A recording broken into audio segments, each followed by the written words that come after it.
वसुधैव कुटुंबकम यानी सारा संसार एक परिवार। मोदी बन गए महान।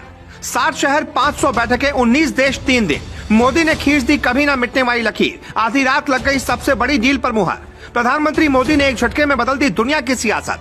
कैसे मोदी ने एक शिखर सम्मेलन से भारत को बना दिया विश्व गुरु। 3 मिनट में सबूत देकर 56 इंच का हो जाएगा सीना। पहले बाइडेन से की 77 मिनट बाद 29 मुद्दों पर बन गई सहमति। भारत की धरती पर एक दिन में उतरे इतने जहाज के रंगीन हो गया आसमान। गिनता रह गया पाकिस्तान। हिंद के शेर ने दुनिया में मचा दिया कोहराम। सिस्टम देख दुनिया परेशान।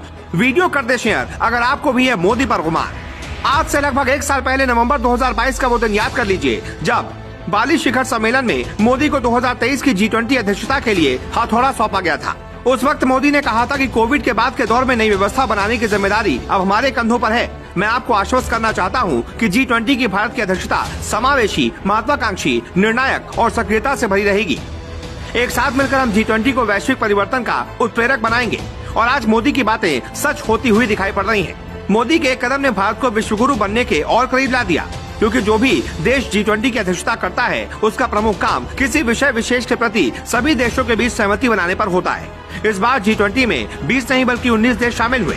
इसमें भारत, अर्जेंटीना, ऑस्ट्रेलिया से लेकर ब्राजील, कनाडा, चीन, फ्रांस और जर्मनी समेत इंडोनेशिया, इटली, जापान, कोरिया गणराज्य, मैक्सिको, रूस के अलावा सऊदी अरब, दक्षिण अफ्रीका, तुर्की, यूनाइटेड किंगडम और संयुक्त राज्य अमेरिका और यूरोपीय संघ है।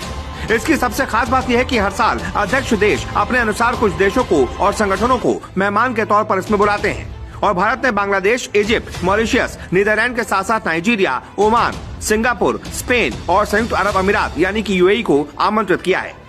G20 में शामिल देशों का प्रभाव कितना है, इस बात का अंदाजा इसी बात से लगाया जा सकता है कि ये सारे देश दुनिया की 60% आबादी है और ये इन देशों का पूरा दुनिया की GDP में 85% और अंतर्राष्ट्रीय व्यापार में 75% की भारी भरकम हिस्सेदारी है।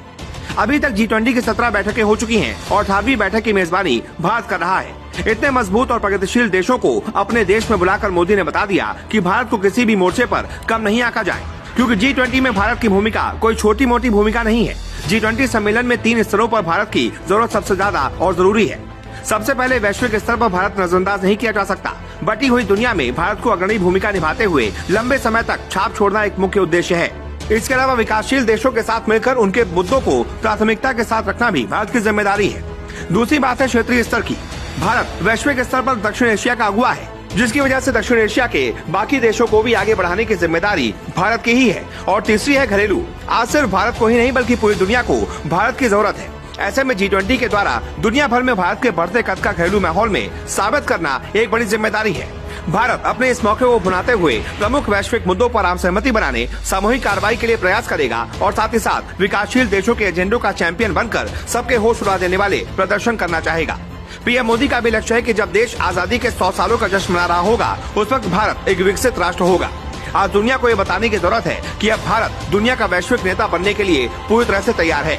शायद यही कारण है कि G20 अध्यक्षता थीम थी वसुधैव कुटुंबकम या एक पृथ्वी, एक कुटुंब, एक भविष्य रखी गई है।